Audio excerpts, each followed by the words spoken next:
السلام علیکم ورحمۃ اللہ وبرکاتہ۔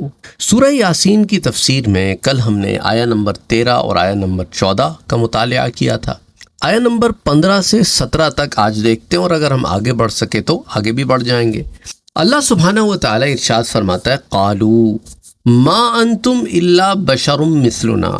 تو قوم کیا کہنے لگی ان اللہ کے رسولوں سے کہ بھئی تم تو ہماری طرح ہماری مثل بشر ہو، اور ساتھ ہی ساتھ یہ الزام بھی لگا دیا وما انزل الرحمن من شیء، اور اللہ سبحانہ و تعالی نے، رحمان نے جو نہایت مہربان ہے، یہ مہربانی نہیں کی کہ تمہیں ہماری طرف بھیجا ہو، بلکہ حق تو یہ ہے کہ ان انتم الا تکذبون، کہ ہماری نظر میں تو تم کیا ہو، جھوٹے ہو، معاذ اللہ، استغفر اللہ العظیم۔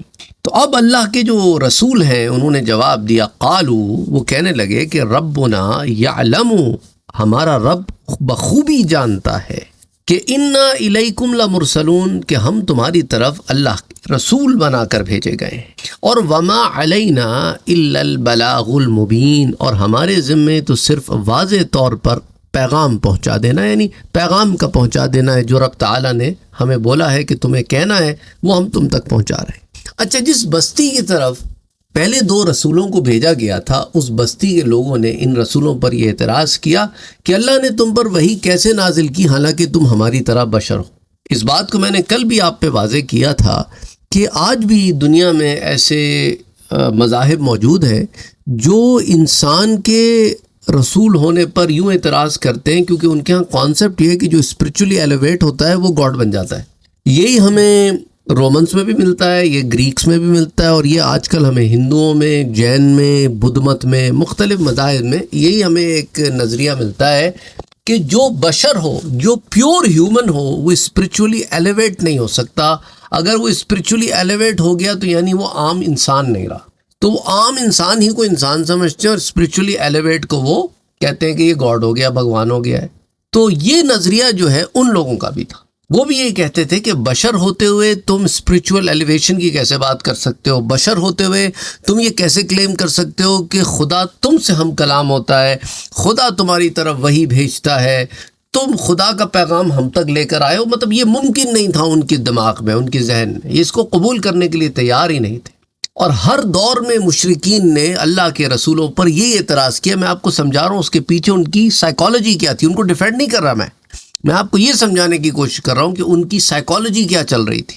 اور یہی وجہ، اور اسی کو وجہ بنا کر حضرت نوح علیہ السلام کی قوم نے بھی اعتراض اٹھایا، حضرت ہود، حضرت صالح، دیگر تمام انبیاء کے زمانے میں جو کفار تھے ان کا یہی دعویٰ تھا، نبوت و رسالت پر یہی اعتراض تھا۔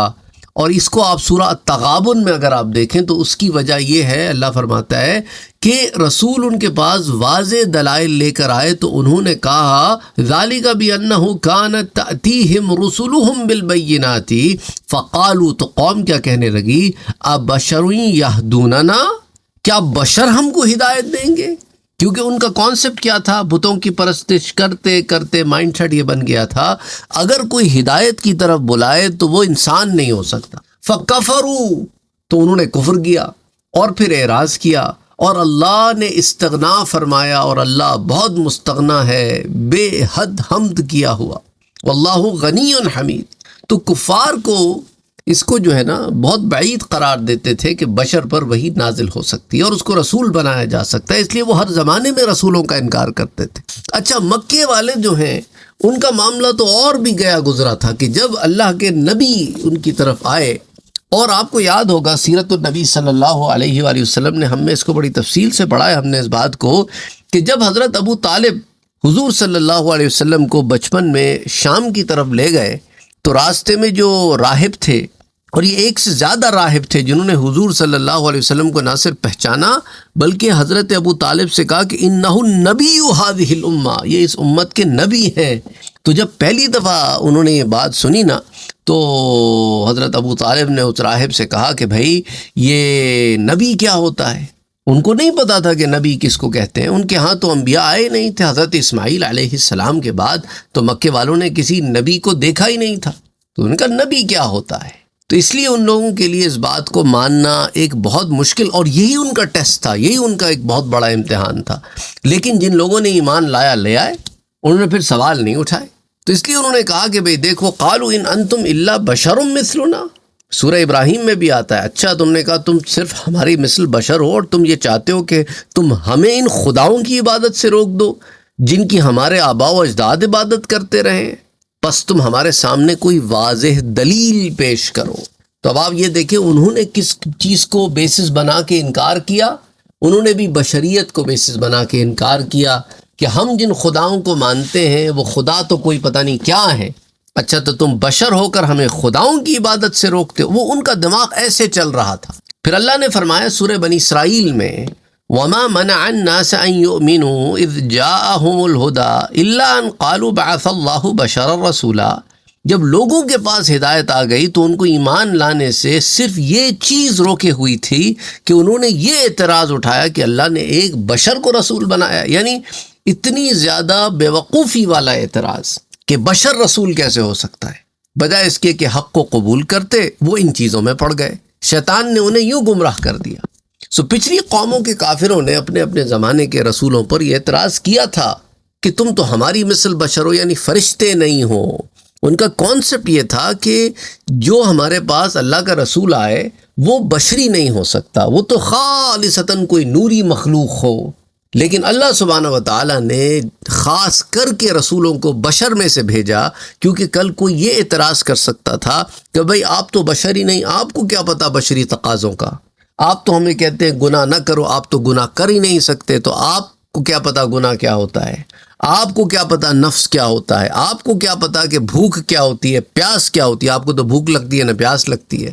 تو ریلیٹیو ہو نا، جو اللہ نے جو اپنا رسول بھیجا ہو وہ ریلیٹیو ہو، وہ بھی ان چیزوں سے گزرتا ہو جن چیزوں سے عام آدمی گزرتا ہے، تو پھر وہ اس سے ریلیٹ کر سکتا ہے. تو اس لیے ان کا اعتراض وہ ختم ہو جاتا ہے. اللہ چاہتا تو فرشتوں کو بنا کے بھیج دیتا رسول، ان اللہ علی کل شیء قدیر. لیکن انہوں نے اسی چیز کو اعتراض بنا دیا جو ان کے لیے آسانی تھی.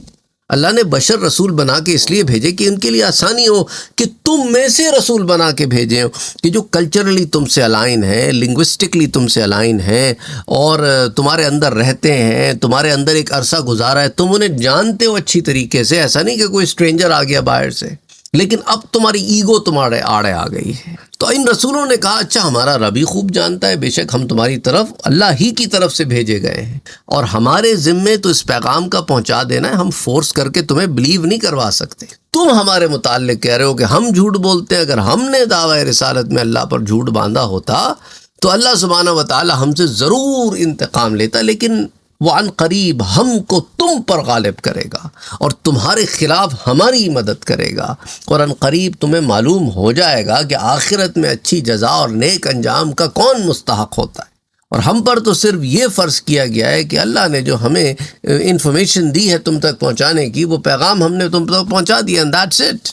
اگر تم نے ہماری اطاعت کو قبول کیا تو دنیا اور آخرت میں سرخروئی تمہاری ہے، کامیابی تمہاری ہے، اور اگر تم نے مخالفت کی تو دنیا اور آخرت میں سزا اور عذاب کے تم مستحق ہو گئے. پھر اسی سورہ مبارکہ کی آیت نمبر 18 میں اللہ فرماتا ہے قالوا انا تطیرنا بکم لئن لم تنتہوا لنرجمنکم وليمسنکم منا عذاب علیم. اب وہ جو ہے ان سے کچھ اور بس تو نہ چلا، اب وہ تھریٹننگ میں آ گئے. اس نے کہا اچھا تم تو ہمارے لیے بدشگون ہو، اور سنو اگر تم باز نہ آئے تو ہم تمہیں سزا دیں گے، سنسار کر دیں گے. سنسار کہتے ہیں پتھر مار مار کے کسی کو مار دینا، اور پھر ہماری طرف سے تم کو ضرور دردناک عذاب پہنچے گا. یعنی انہوں نے ان انبیاء کو، ان رسولوں کو چیلنج کیا، تھریٹ کیا کہ اگر تم باز نہ آئے تو ہم ایسا کر دیں گے، ویسا کر دیں گے. تو اللہ کے رسولوں نے جواب دیا کہ بھئی تمہاری یہ بدشگونی، بدفعلی تمہارے ساتھ ہے.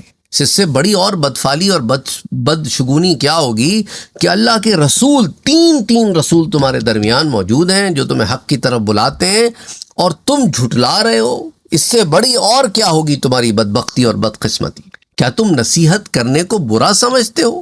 حق تو یہ ہے کہ تم حد سے گزرنے والے ہو. بل انتم قوم مسرفون. تو بستی والوں نے رسولوں کے وعظ اور تقریر کے جواب میں کہا کہ بھئی تم بدفعل ہو.